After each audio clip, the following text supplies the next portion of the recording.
Welcome to Sri Lanka 99.9 for the home of cricket audio. I'm Mark Machado from the Murali End, and my co-host is Estelle Devon from the Papare. We are your home for Sri Lankan content, and we'll be right here several times every week discussing them. You can find us in your favourite podcast places on YouTube or in the 99.94 app. Thanks for joining Cricket's Conversation.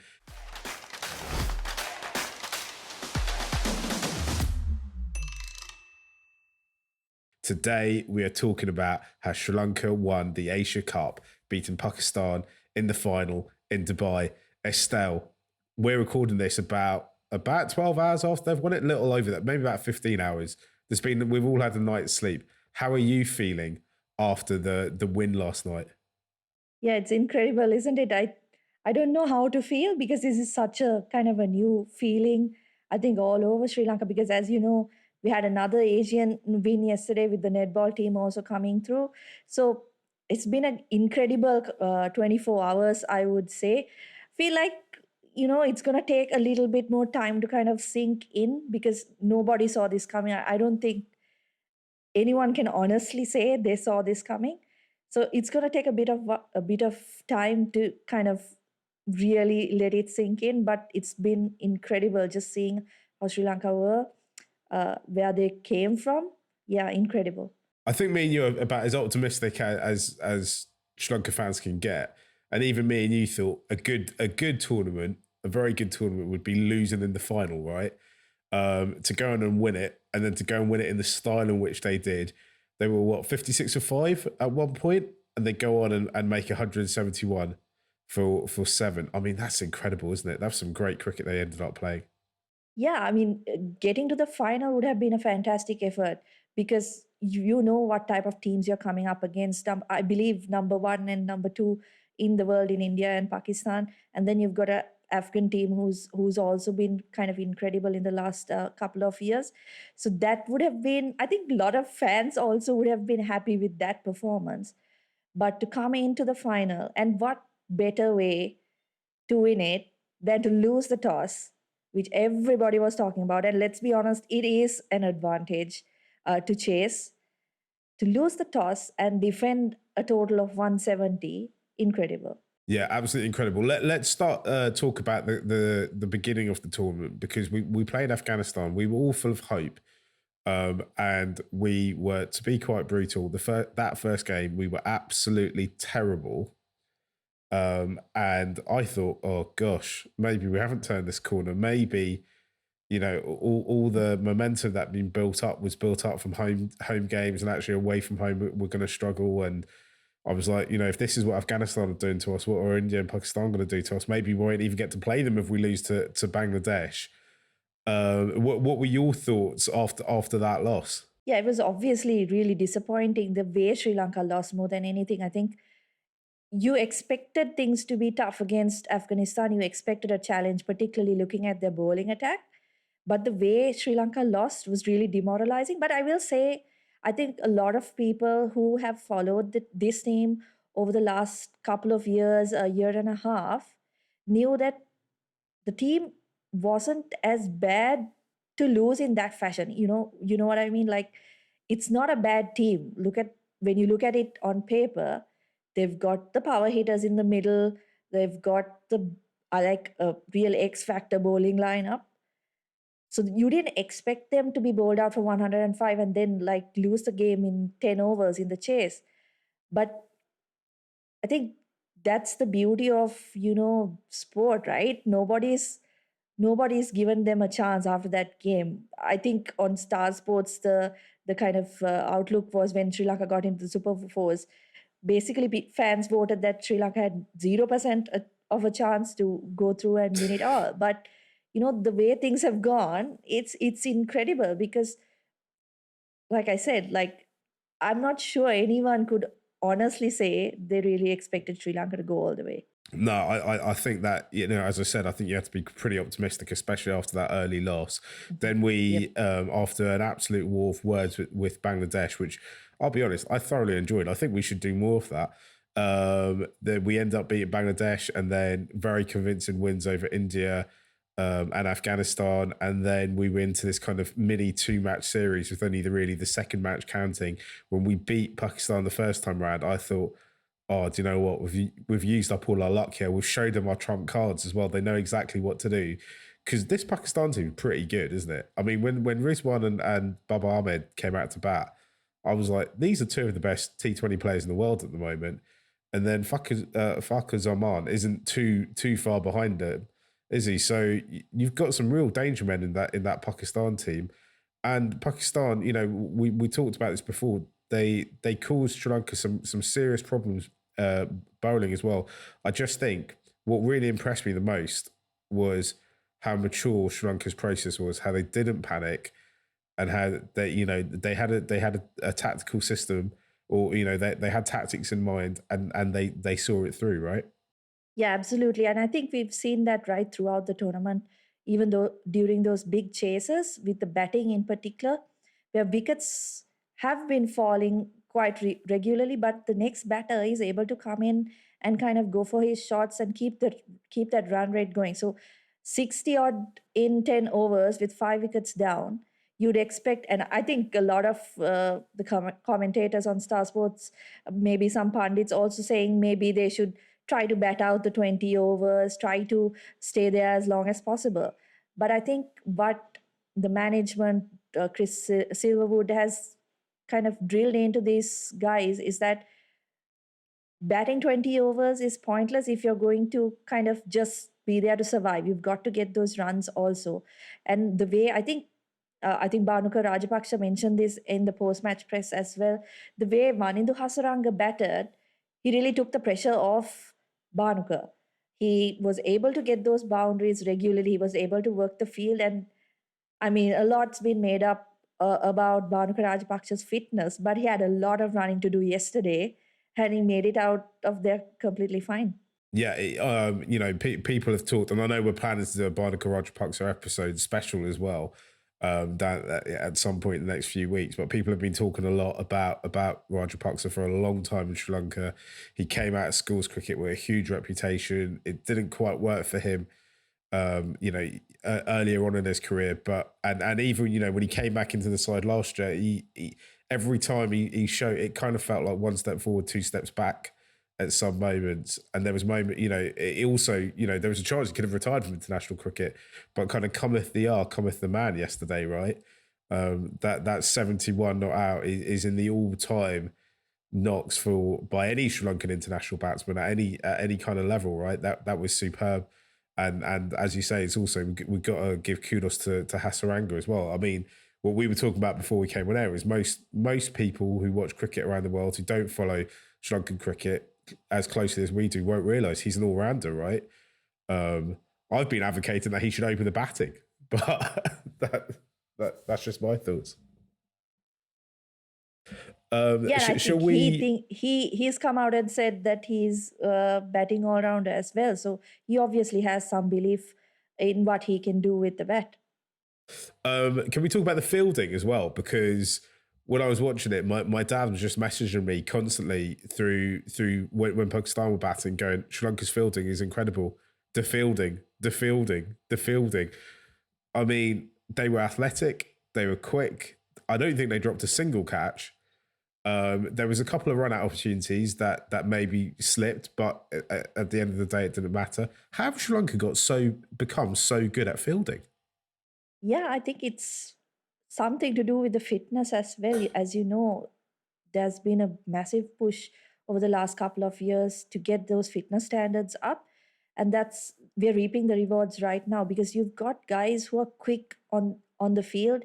You've got them attacking the balls. You don't have too many fielders who you think you need to hide on the field. That's, I think, the great thing, because you look at someone like Mahesh Teekshara, maybe not the most natural athlete out there, but the effort he's put in and the way he's able to kind of, it's the attitude, right? At the end of the day, that effort that he's able to put in makes him also, above average. So that's what's worked for Sri Lanka. I would like also, Danushka Gunatilaka has not done anything with the bat for Sri Lanka in this tournament. Had a poor game yesterday as well.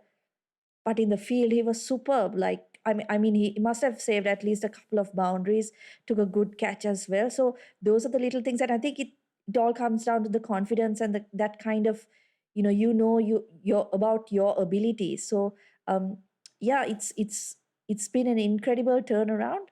Hopefully we don't jinx it and see something turn over in the next couple of months, but it's looking really good for Sri Lanka in all three facets.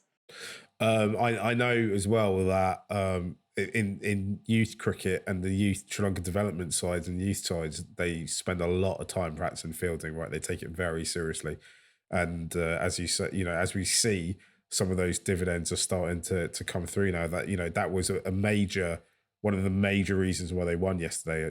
They definitely saved at least 20 or 30 runs, and at the back end of the innings, that made all the difference, didn't it?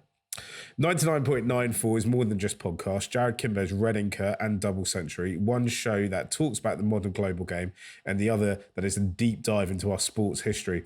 A Double Century will now appear weekly, but there is also our expanding network on teams. We've got England, South Africa, India, and the West Indies. If you want to find them, the best way to follow us is on social media at 9994DM. Download our app or Google 99.94 podcasts. Can we talk a little bit about where this team is in the kind of pantheon of great Sri Lankan T20 sides, right? Obviously, T20 cricket has not been around a huge amount of time. I would say, and obviously I'm biased, I think we were blessed to have a lot of very good T20 players very early. I think as a nation, we really understood the format almost before anyone else did. And, that was shown by the fact that we got to a number of finals, obviously only winning one in 2014. But where do you think this team sit among the other T20 Sri Lanka T20 sides? I think they're right up there because although Sri Lanka have done well in the previous T20 World Cups in major competitions during that superb golden era, you also have to kind of acknowledge that the game was a lot different to what it is now.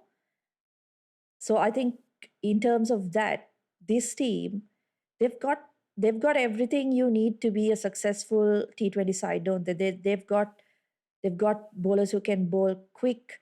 They've got a leg spinner and another spinner who can bowl pretty much at any point in the innings. They've got a couple of all rounders who can give you proper contributions with both bat and ball.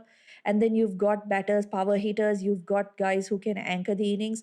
So if you look at it on paper, it's a really, you can say, a really well rounded side.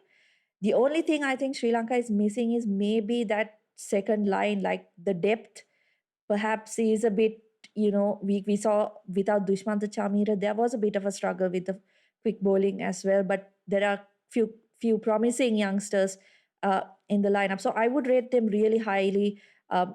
Definitely in the last, 5 to 10 years, they're the best T20 side we've put out on the field. Yeah, it's interesting as well because I don't feel, and I think that this is where the team's going to grow into because it's a very young side, right? A lot of the players are quite young. I think only Shanaka and Monica Rajapaksa are over 30. I feel this side's got a lot of growing to do. I think, we haven't seen the best of most of these players.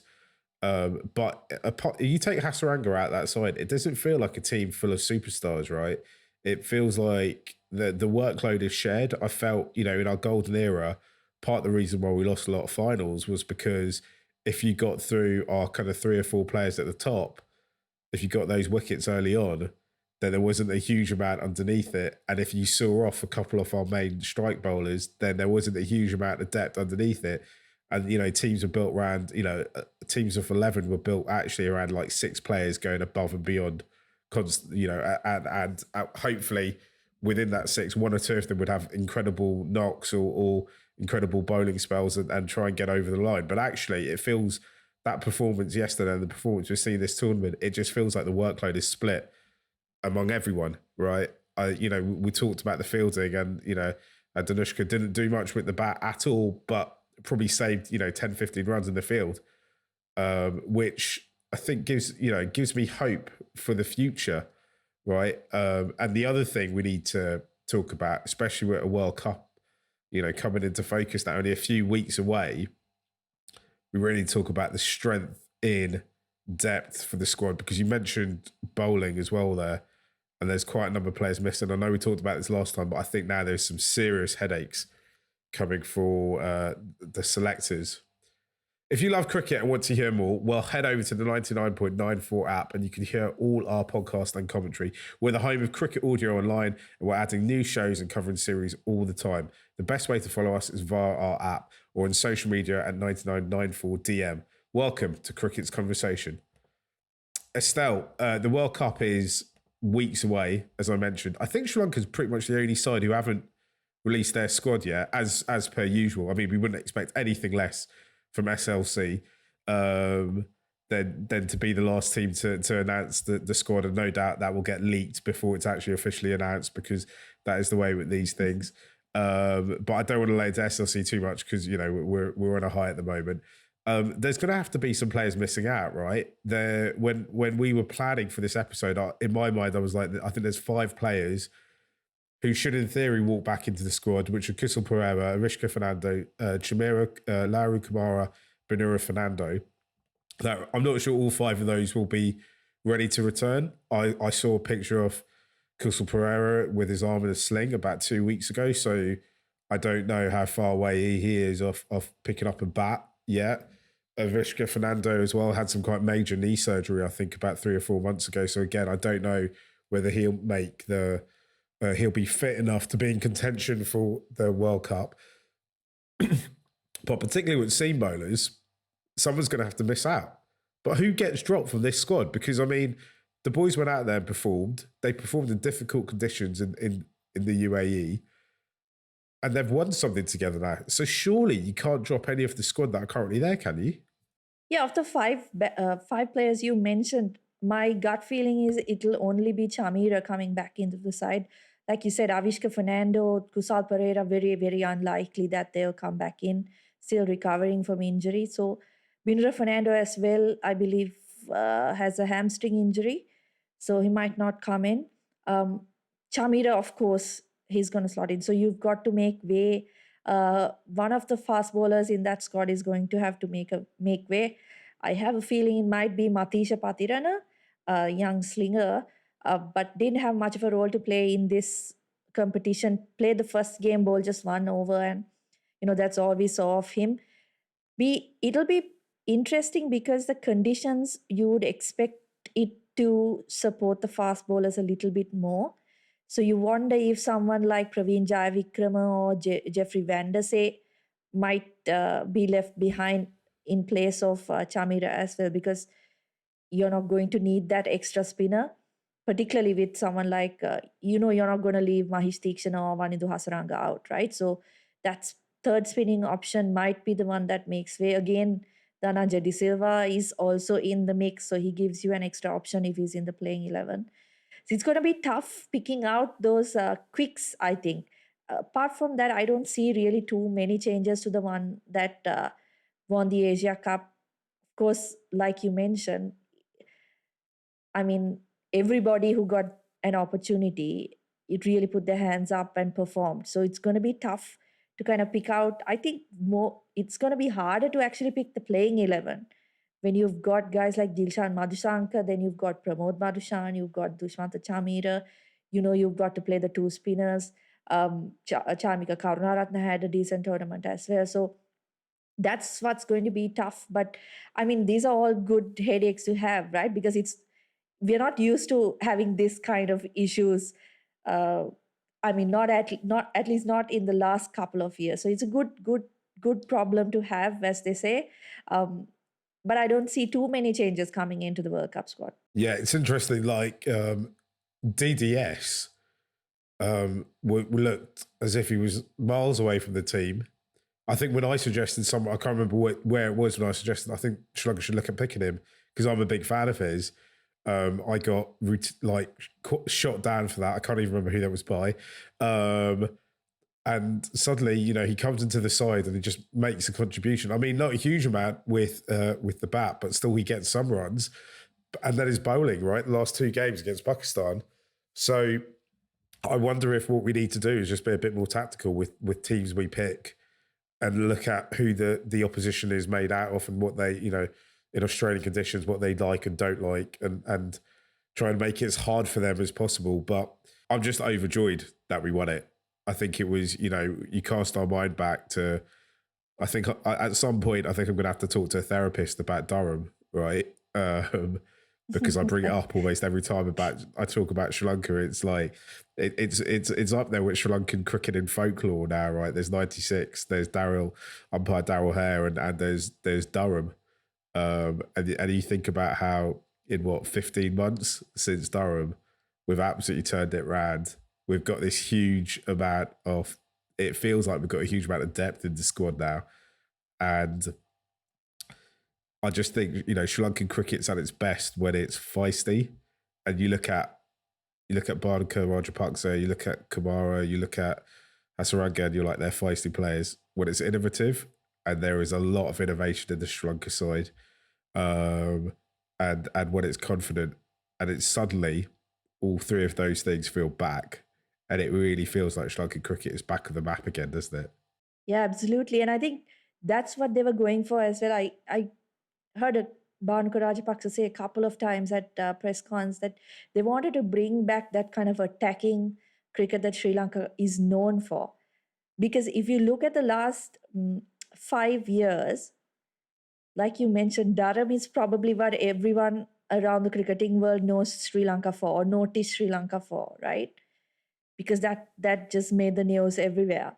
But the way they've played, the brand of cricket they've played is something that they can really be proud of, and something that's really so Sri Lankan, right? When you think about it, you think about watching cricket as a kid, you think about cricket like that, where it's just fearless cricket. It's not orthodox most of the time. There's always some X factor player or X factor performance. So that's, like you, I'm finding it hard to put into words now, because just the performance is incredible. The way they've played in the last week or so, just unbelievable. Thanks for listening to Sri Lanka at 99.94. Please rate, review, and subscribe. You can download the 99.94 app for your phone, and you can follow us personally on Twitter at Mark Machado and Estelle _VASUDE1. We'll put links up for everything we do on this podcast and beyond. Also follow our network at 9994DM on social media. Follow for podcasts, commentary from the bat and ball world. Thanks for joining Cricket's Conversation on 99.94.